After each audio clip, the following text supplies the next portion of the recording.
दोस्तों, जहां कहीं भी आग लगती है, दमकल की गाड़ियां आपात स्थिति में जल्दी से मौके वारदात पर पहुंचकर आग बुझाने का काम करती हैं। जैसे ही ये हमारे सामने आती है, हम सभी इसे रास्ता दे देते हैं ताकि ये जल्दी से आग बुझाने वाले स्थान पर पहुंच सके। इन गाड़ियों का रंग ज्यादातर देशों में लाल रंग का रखा गया है, लेकिन क्या आपने कभी सोचा है कि आखिर इनका रंग लाल ही क्यों होता है, या फिर इसकी शुरुआत कैसे हुई थी? तो चलिए आज इस अजब गजब सेशन में जानते हैं। इसके पीछे कई वैज्ञानिक और व्यवहारिक कारण भी है, और इन्हीं कुछ कारणों की वजह से आग बुझाने वाली गाड़ियां अस्तित्व में आई और इनका रंग लाल रखा गया। 19वीं सदी के अंत तक आग बुझाने के लिए अलग से कोई गाड़ियां या नौकरी पर रखे हुए लोग नहीं होते थे। ये एक सामुदायिक काम होता था, क्योंकि आग बहुत तेजी से फैलती है, इसीलिए ये सबकी जिम्मेदारी होती थी कि सब मिलकर इसे बुझाएं। लेकिन जैसे जैसे शहरों का विकास हुआ, कुछ लोग इससे तेजी से निपटने के लिए वॉलंटियर्स रखने लगे और इस तरह से फायर फाइटर ब्रिगेड का निर्माण हुआ। फायर फाइट ब्रिगेड तो बना ली गई, लेकिन उन्हें नियमित रूप से चलाने के लिए फायरिंग डिपार्टमेंट के पास बहुत पैसा नहीं होता था, इसीलिए वे सस्ते से सस्ता सामान इस्तेमाल करने की कोशिश करते थे।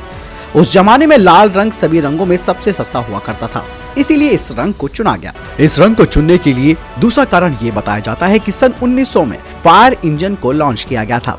उस दौरान अमेरिका में अधिकारी लोगों के पास फोर्ड की गाड़ियां हुआ करती थी। फोर्ड अपनी गाड़ियों को सुंदर बनाने के लिए केवल काले रंग का इस्तेमाल करता था, इसीलिए लोगों ने लाल रंग को चुना ताकि दूर से ही फायर फाइटर्स की गाड़ियों को पहचाना जा सके, जिससे कि उसका रास्ता ना रुक सके और वे समय से अपने स्थान पर पहुंच जाए। लाल रंग इमरजेंसी का प्रतीक माना जाता है, इसीलिए किसी भी आपात स्थिति वाली चीजों का रंग लाल रखा जाता है। उदाहरण के तौर पर एम्बुलेंस की लाल बत्ती, खतरे का निशान इत्यादि। आग लगने से खतरे और आपात की स्थिति पैदा होती है, इसीलिए दमकल गाड़ियों के रंग लाल रखे गए। हालांकि दूर से ही आंखों को पहचानने में आ जाने और स्टैंड आउट वाली लाल रंग की थ्योरी अब वैध नहीं है, क्योंकि आज के जमाने में विभिन्न रंगों की गाड़ियां सड़कों पर है, जिनमें कई तरीके की गाड़ियां लाल रंग की भी होती हैं। इसके अलावा वैज्ञानिक भी प्रमाणित कर चुके हैं कि रात में चमकीले पीले या हरे रंग को नोटिस करना लाल के मुकाबले ज्यादा आसान होता है, इसीलिए अब कई देशों में दमकल गाड़ियों का रंग हरे या पीले रंग में रखा जाने लगा है। तो दोस्तों, आपने जाना कि आखिर लाल रंग क्यों होता है एम्बुलेंस का, और ये कैसे अस्तित्व में आई। जानकारी कैसे लगी मुझे कमेंट सेक्शन में लिखकर बताएं। मिलता हूं नए वीडियो के साथ। Stay tuned, good bye.